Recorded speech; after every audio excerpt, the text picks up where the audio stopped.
الحمد لله رب العالمين الرحمن الرحيم مالك يوم الدين إياك نعبد وإياك نستعين اهدنا الصراط المستقيم صراط الذين أنعمت عليهم غير المغضوب عليهم ولا الضالين.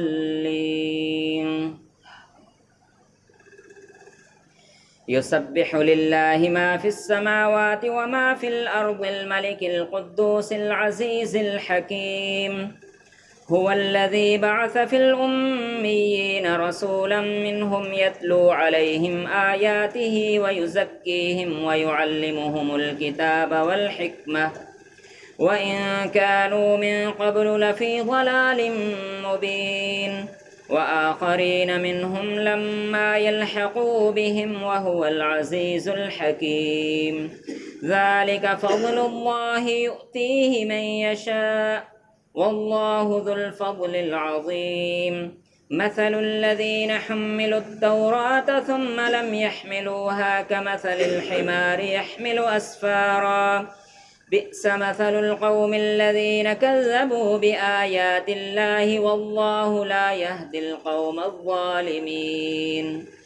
قل يا أيها الذين هادوا إن زعمتم أنكم أولياء لله من دون الناس فتمنوا الموت إن كنتم صادقين ولا يتمنونه أبدا بما قدمت أيديهم والله عليم بالظالمين.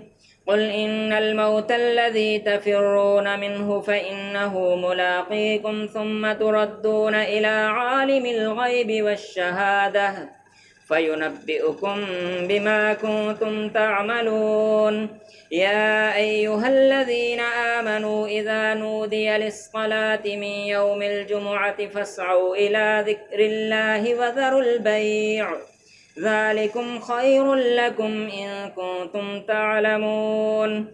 فإذا قضيت الصلاة فانتشروا في الأرض وابتغوا من فضل الله واذكروا الله كثيرا لعلكم تفلحون.